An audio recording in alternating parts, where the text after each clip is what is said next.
एतन् निर्विद्यमानानम् इच्छाताम् अकुतो भयं योगीनां नृप निर्णेतम हरेर्नामानुकीर्तनम। श्रीमद्भागवत द्वितीय स्कन्धमा प्रसंग आउँछ, हे राजन, जो महान योगीहरूले समस्त भौतिक सम्बन्धहरूलाई पूर्ण परित्याग गरेका छन्, जसले समस्त भौतिक भोग तथा दिव्य ज्ञान आदिको कारण आत्मा सन्तुष्टि हो, त्यस्ता व्यक्तिका लागि श्री भगवानको पवित्र नामको सतत कीर्तनको संस्तुति गरिन्छ। र नामानुकीर्तनम अर्थात् श्री भगवानका पवित्र नाम कीर्तनका अनेक भेदहरू छन्, विभिन्न प्रकारका भेदहरू छन्, विभिन्न प्रकारले भगवान नाम कीर्तन हुन्छ। र मुख्यतः 5 वटा भेदहरू बताइएको छ। भगवानको कुनै विशेष रूपको पूजाको विषयमा शोध अनुसन्धान गर्नु एउटा भेद, शोध गर्नु एउटा भेद, कुनै एक विषयमा मनलाई एकाग्र गरेर अन्य समस्त विषयहरूलाई सोच्ने, अनुभव गर्ने तथा चाहने यस्ता मनका कार्यहरूलाई पूर्णतया रोक्ने, श्री भगवानको कुनै विशेष रूपमा एकाग्र हुनु, ध्यान, अनि श्री भगवानको रूपमा मनलाई स्थिर गरेर निरन्तर एकाग्र राख्नु, यसलाई ध्रुवानुस्मृतिमा पूर्ण ध्यान भनिएको छ भने कुनै विशेष रूपमा एकाग्रता हेतु रुचि उत्पन्न गराउनु यो समाधि हो। यस प्रकार भजनका स्मरणका 5 भेदहरू हुन्छन्, त्यो मध्ये हाम्रो उद्देश्य समाधि हो। तत्पश्चात पाद सेवनम, श्रवणम कीर्तनम स्मरण पश्चात पाद सेवनको चर्चा आउँछ। मनुष्यले स्मरणमा जब सिद्धि प्राप्त हुन्छ तब निरन्तर श्री भगवानको चरण कमलको चिन्तन गर्न लाग्छन्। श्री भगवानको चरण कमलको चिन्तनमा गहन अनुरक्ति भए पछाडि त्यो अवस्थालाई पाद सेवनम भनिन्छ। अर्थात् श्रवणबाट, कीर्तनबाट र स्मरणबाट जब भगवानका चरण कमलप्रति, श्री चरणप्रति जो गहिरो अनुरक्ति, गहिरो अनुराग हुन्छ, गहिरो आसक्ति हुन्छ, त्यो पाद सेवनम हो। अर्चनम, पाद सेवनम पश्चात अर्चनम अर्थात् आर्च विग्रहको पूजाको समय आउँछ। भक्त भागवतहरू हामी भन्ने गर्छौँ भगवानको यत्रो मैले पूजा गरेँ, सोमबारको व्रत बस्छु, मङ्गलबारको बस्छु, आइतबारको बस्छु, के को व्रत जति हामीले बस्न केही बाँकी नै छैन। जन्माष्टमी, रामनवमीमा मन्दिर जान्छु, यो गर्छु, त्यो गर्छु, त्यो सबै गर्दा गर्दै पनि भगवानको भक्तिप्रति मलाई स्वाभाविक अनुराग किन प्राप्त हुँदैन? हामीले यो प्रश्न गर्ने गर्छौँ भक्त भागवतहरू, तर हाम्रो प्रक्रिया नै गलत छ। पहिला श्रवण गरौँ, कीर्तन गरौँ, चिन्तन मनन गरौँ, पाद सेवनम, भगवानको श्री चरणप्रति स्वाभाविक अनुराग उत्पत्ति गरौँ हृदयमा, तत्पश्चात आर्च विग्रहको सेवा गऱ्यौँ भनेदेखि त्यसले फल प्रदान गर्छ। अन्यथा आर्च विग्रहको सेवा गर्ने योग्यता पनि त हुनु पर्यो। आर्च विग्रह त साक्षात् भगवान श्रीहरि हुनुहुन्छ। साक्षात् भगवान श्रीहरिको सेवा गर्नका लागि, प्रत्यक्ष सेवा गर्नका लागि श्री विग्रहको सेवा, शालिग्रामको सेवा साक्षात् श्रीहरिको प्रत्यक्ष सेवा हो। भक्त भागवतहरू प्रत्यक्ष सेवा गर्नका लागि सखी हुनु पर्यो, सखा हुनु पर्यो नि, भगवानको पार्षद हुनु पर्यो, स्वजन हुनु पर्यो। त्यो पार्षद हुने योग्यता त बनाउनु पर्यो। तत्पश्चात मात्र त्यो सेवाले वास्तविक फल प्रकट गर्न लाग्छ। अर्चनम विधिमा रुचि राखेर आवश्यक सामग्री ग्रहण गरेर विधिपूर्वक हामीले अहिले गर्ने जस्तो भक्त भागवतहरू अबिर, केसरी र चामल लिएर जाने, टाउकाबाट खन्याइदिने, भित्र छिर्न पाइयो भने मन्दिरभित्र प्रवेश पाइएन भने बाहिरैबाट 2 रुपियाँको सिक्का पनि त्यसैमा राखेर झटारो हान्ने, पुग्ने गरी, लाग्ने गरी। भगवानलाई त्यो हिर्काएर लागे पछाडि थाहा होस् अर्को एउटाले पनि आएर मलाई हिर्काएको थियो है भनेर अर्चनाको विधि थियो होइन। अर्चनाका लागि नारद पञ्चरात्र विधान दिएको छ, विधि छ। त्यो नारद पञ्चरात्र आदि विधानद्वारा, विधिद्वारा भगवानको आर्च विग्रहको सेवा गर्ने। तर हाम्रो पूजन विधि त्यो अबिर केसरी हाम्रो यस्तो कठोर छालामा लाग्दाखेरि पनि जो रङले एलर्जी हुन्छ त्यो लगेर भगवानको श्री विग्रह जसको सारा शरीर कमल समान कोमल छन्, ती गोपीहरूले भगवान जब वनतर्फ जानुहुन्थ्यो भक्त भागवतहरू जङ्गलतर्फ जाँदाखेरि गोपीहरूले सोच्थे हाम्रा स्तनमाथि पनि राख्दा कठोर पीडा हुने भगवानका ती चरण कमल यो वृन्दावनको रजमा त्यहाँ काँडा छन्, ढुङ्गा छन्, कसरी हिँड्नु हुँदो हो यस्तो सोच्ने, त्यस्तो जसका चरण त्यति सुकोमल छन् कि स्तन वक्ष स्थलमाथि राख्दाखेरि जसलाई पीडा हुन्छ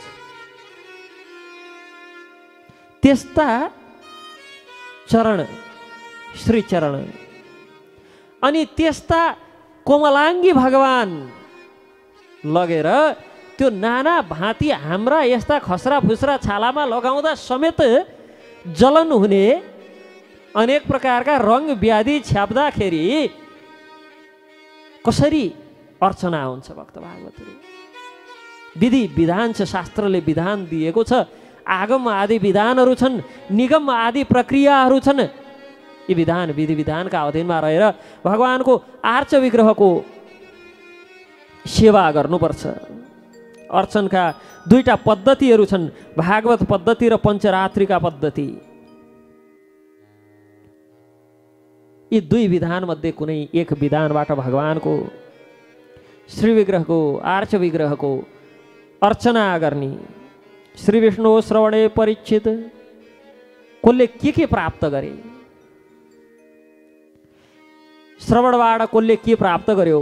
श्री विष्णु श्रवणे परीक्षित, परीक्षित महाराजले केवल श्रवणबाट प्राप्त गर्नुभयो भगवानलाई।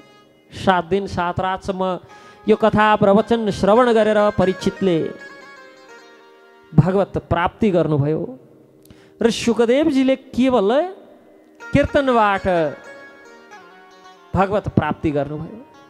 श्रील शुकदेवजीले परीक्षितले भागवत सुन्नुभयो, भगवत प्राप्ति गर्नुभयो, परीक्षितले भागवत श्रवण गराउनुभयो, कीर्तन गर्नुभयो भागवतको र भगवत प्राप्ति भयो। प्रहलाद महाराजले भगवानको स्मरणबाट मोक्ष प्राप्त गर्नुभयो। किनभने हिरण्यकश्यपुले नारदलाई एकदम पक्का आदेश दिएको थियो, सबै थोक गर्नु, मेरा छोराको अगाडि विष्णुको नाम चाहिँ नलिनु। अनि नारद मुनिले पनि प्रहलादलाई ठ्याक्कै त्यही उपदेश दिनुभएको थियो, सबै थोक गर्नु, तिम्रा पिताको अगाडि विष्णुको नाम चाहिँ नलिनु नि। त्यही भएर भगवान प्रहलाद स्मरणे, प्रहलाद स्मरणे, प्रहलाद केवल स्मरण गर्नुहुन्थ्यो। भगवानको स्मरण गरेर प्रहलादले भगवत प्राप्ति गर्नुभयो। सके 90 अङ्गमा नभदा भक्तिमा नै पारङ्गत हुने, नसके पनि एक अङ्गलाई समातेर पनि भक्तहरूले भगवानलाई प्राप्त गरेका छन् भागवतहरू।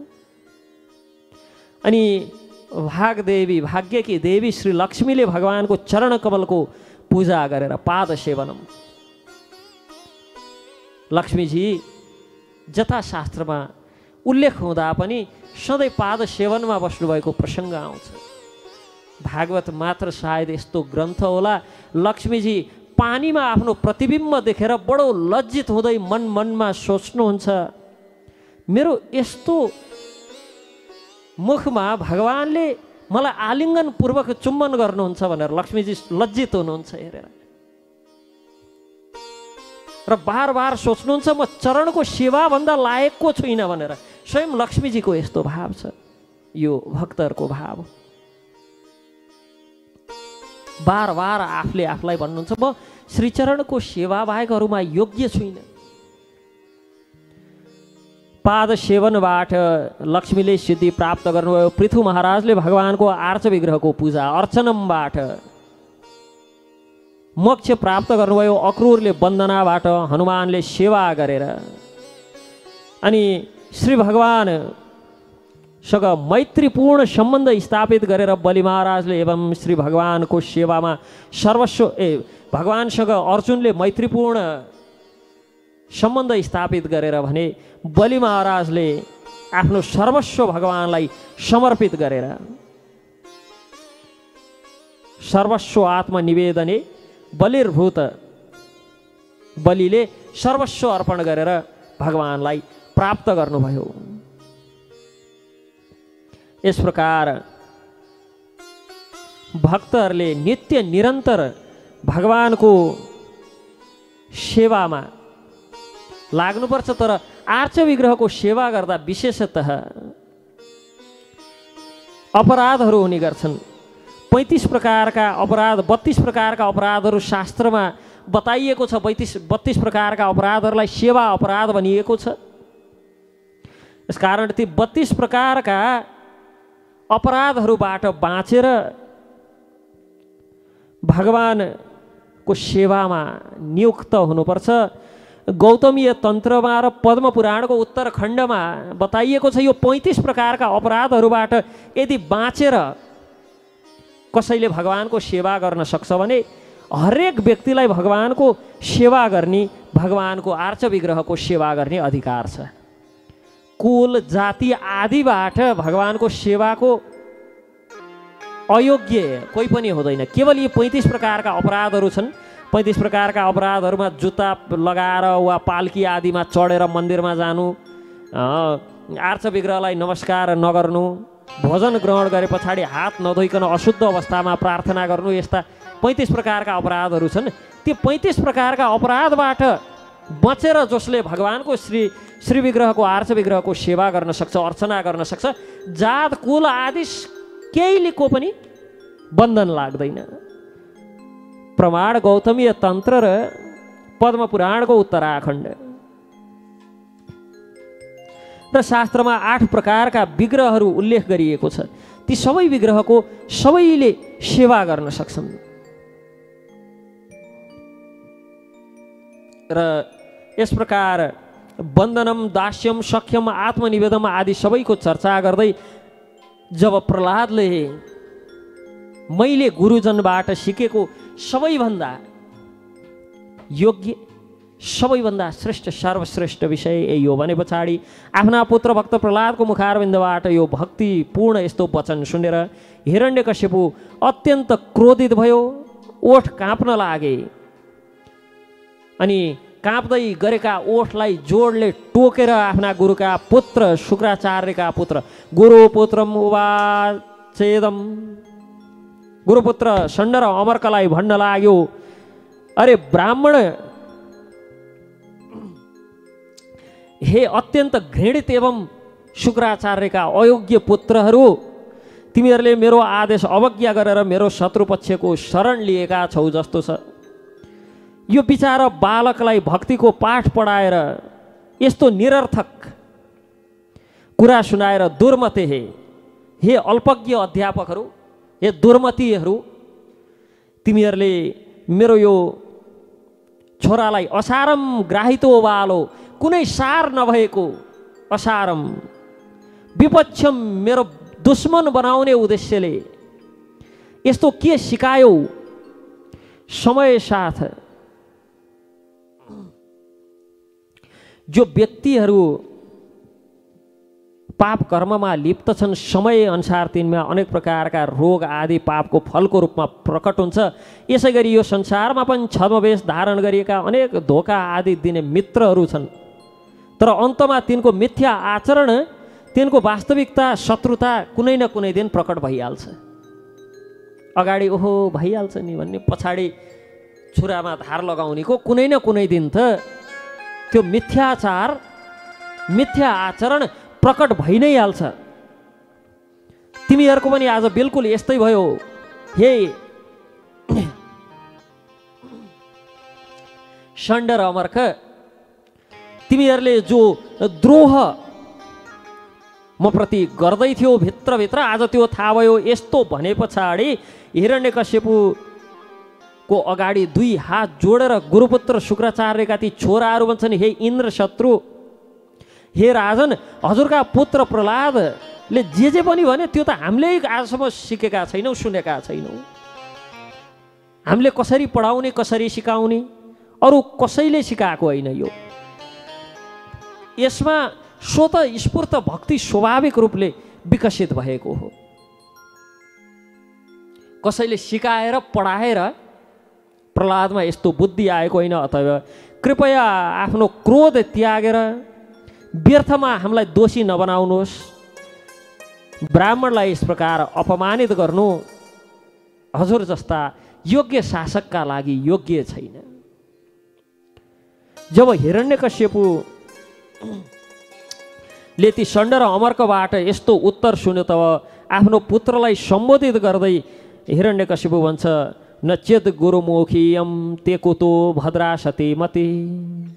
ए धूर्त, हाम्रो परिवारको अधम यदि यो शिक्षा आफ्ना अध्यापकबाट गुरुमुखीयम गुरुको मुखबाट नसुनेको भए कहाँबाट प्राप्त भयो त भन्दा प्रहलाद उवाच मतिर्न कृष्णे परतः सोतो उहा।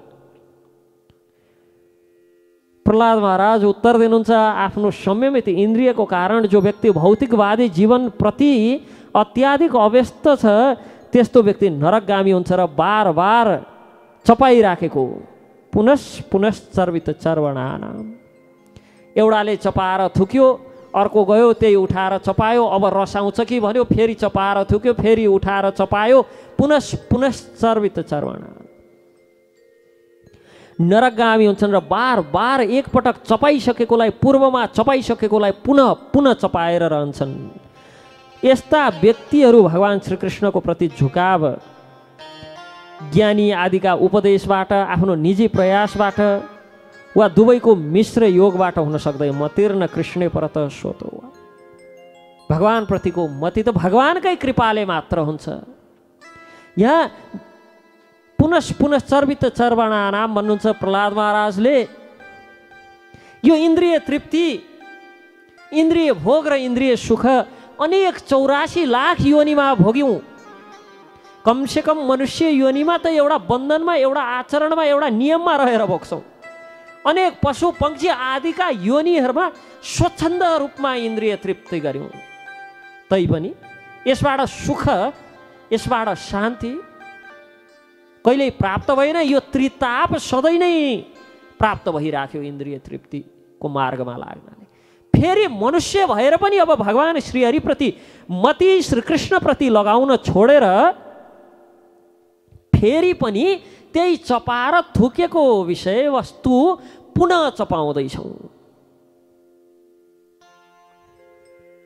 पुनः पुनः यही इन्द्रिय भोगको विषयमै व्यस्त छौँ।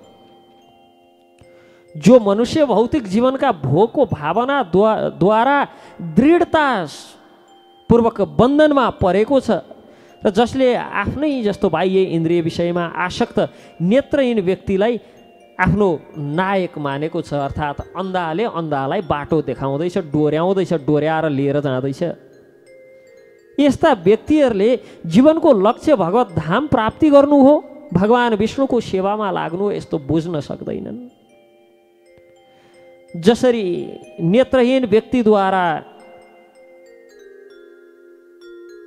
पथ प्रदर्शन गर्दा सत्य मार्गबाट सबै व्यक्तिहरू भड्केर खाल्डोमा खस्न सक्छन्, फस्न सक्छन्, त्यसै गरी आफै समान अरू व्यक्तिद्वारा मार्ग देखाइए पछाडि सकाम कर्मको डोरीबाट, जन्जिरबाट बाँधिन्छ र बारम्बार भौतिक जीवन प्राप्त हुन्छ।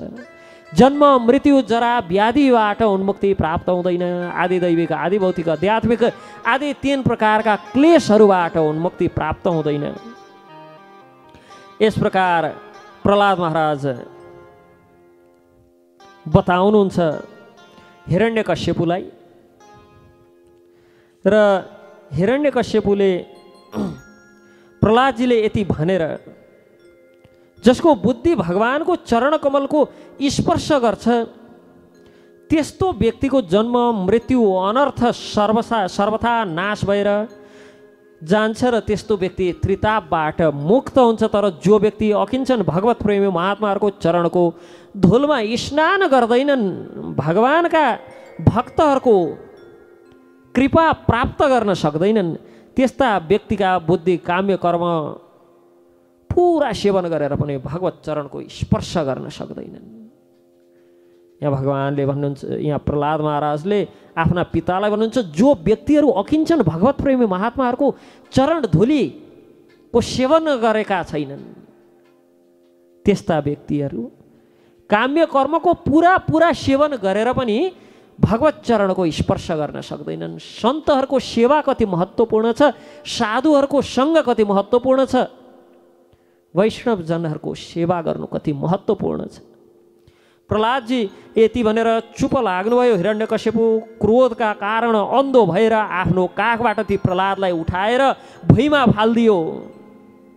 अन्धीकृत आत्मा एकदम क्रोधले अन्धो भएर तिनै प्रहलाद जसलाई जो आसुरिक स्वभाव भएका व्यक्तिहरू छन्, भक्त भागवतहरू जसको चित्त चञ्चल छ, बार बार जो चञ्चल मनका छन्, जसले मनलाई अध्ययन गर्न सकेका छैनन्, त्यो पनि आसुरिक स्वभाव।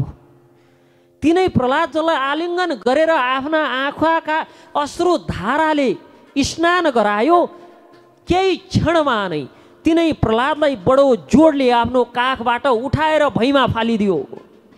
प्रहलादको त्यो वचन सहन सकेन। रोषका कारण, रिसका कारण आँखा राता राता भए भन्न लाग्यो, दैत्यहरू यसलाई यहाँबाट तुरन्त बाहिर लिएर जाओ, बाहिर लिएर तुरन्त यसलाई मार, यो मृत्युको योग्य छ, यसलाई मार्नु नै सर्वथा हाम्रो वंशका लागि हितकर छ। जसले अयम्य भातृहा स्वयं हित्वा स्वान सुहृदोधम,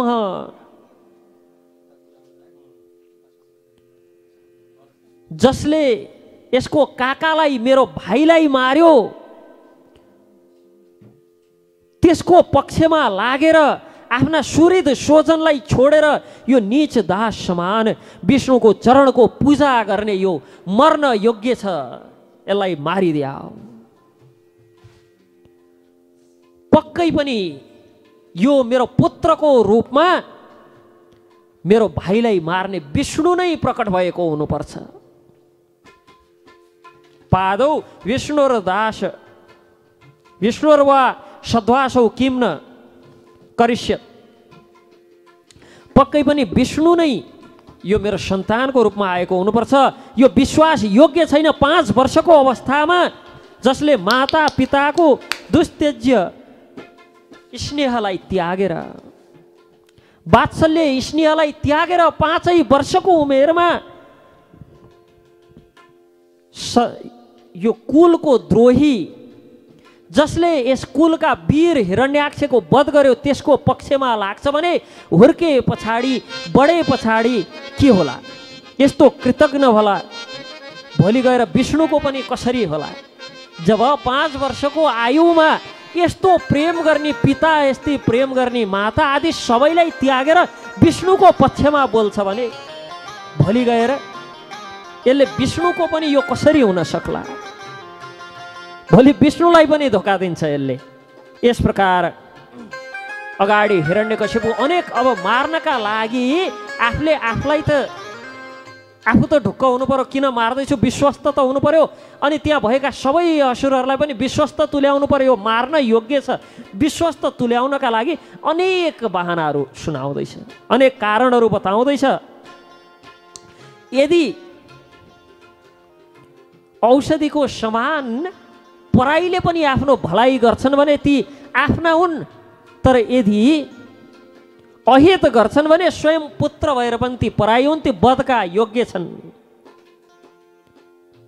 यस प्रकार प्रहलादलाई मार्नका लागि असुरहरूलाई आदेश दिन्छ, उदाहरण दिन्छ। यदि शरीरको कुनै एउटा अङ्गमा चोट आदि लाग्यो भने, त्यो अङ्गका कारण शरीरमा हानि हुन्छ भने एउटा अङ्ग काटेर फाल्नु श्रेयस्कर छ।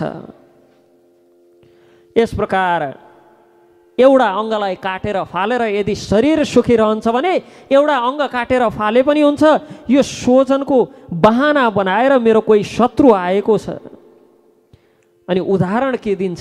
जसरी योगीहरूलाई भोग लोलुप्त इन्द्रियहरूले अनिष्ट गर्छन्, त्यसै गरी यो प्रहलाद पनि हाम्रो कुलको लागि अनिष्ट। त्यो हिरण्यकश्यपुले पनि यति कुरा चाहिँ जानेको बुझेको थियो कि योगीहरूका लागि, भक्तहरूका लागि, सन्तहरूका लागि भोग लोलुप्त विषय लोलुप्त इन्द्रियहरू अनिष्ट हुन्, यिनलाई अधीनमा राख्नुपर्छ, अन्यथा यिनले योको मार्गबाट विचलित तुल्याइदिन्छन् र मै जस्तो बनाउँछन् भनेर थाहा थियो त्यसलाई। यस प्रकार हिरण्यकश्यपुले जब आज्ञा दियो तब लामा लामा तिखा तिखा दाढी भएका, विकराल शरीर भएका, अजङ्गका शरीर भएका अनि दाढी जुगा कपाल त्यो पगालेको तामा जस्तो रातो रातो भएका असुरहरू हातमा त्रिशूल खड्गा आदि लिएर यसलाई मार काट यस प्रकार जोर जोरले चिल्लाउँदै चिच्याउँदै प्रहलादलाई प्रहार गर्न भनेर गए। प्रहलाद चुपचाप बस्नुभएको छ। अनि प्रहलादका सबै मर्म स्थानहरूमा जोर जोरले प्रहार गर्न लागे। प्रहलादजीको चित्त परमात्मा भगवान श्रीकृष्ण चन्द्रमा लागेका कारण मन वाणीबाट अगोचर सर्वात्मा समस्त शक्तिहरूका आधार एवं परब्रह्म भगवान श्रीहरिमा चित्त लागेका कारण प्रहलादमा कुनै विचलन थिएन। तर भगवान स्वयं आत्तिनुहुन्थ्यो, कतै केही भइहाल्ला कि भक्त प्रवर मेरो प्रहलादलाई भगवानको चिन्तनमा रहेका कारण सारा प्रहारहरू निष्फल भए। जसरी भाग्यहीन व्यक्तिका अनेक ठुला ठुला उद्यम उद्योगहरू त्यसै विफल हुन्छन्, अनेक प्रयास गर्दा गर्दै पनि विफल हुन्छन्, त्यसै गरी ती असुरका सारा प्रहारहरू विफल भए। जब ती त्रिशूल आदिको मारले प्रहलादको शरीरमा कुनै असर भएन तब हिरण्यकश्यपुलाई पनि बडो शङ्का भयो। प्रहलादलाई मार्नका लागि अनेक उपाय गर्न लाग्यो। ठुला ठुला उन्मत्त हात्तीहरूलाई मदिरा पान गराएर हात्तीबाट कुल्च्याउने प्रयास गर्यो। माउतद्वारा माउती आदिबाट बसमा गर्न नसकेका त्यस्ता विकराल शरीर भएका असुरहरूले बसमा गर्न नसकेका ती ठुला ठुला हात्तीहरूलाई अझ उन्मत्त बनाउनका लागि भनेर मदिरा आदि पान गराएर प्रहलादलाई जमिनमा छोडेर त्यस्ता हात्तीको झुण्ड प्रहलादतर्फ खदेड्यो, लखेट्यो।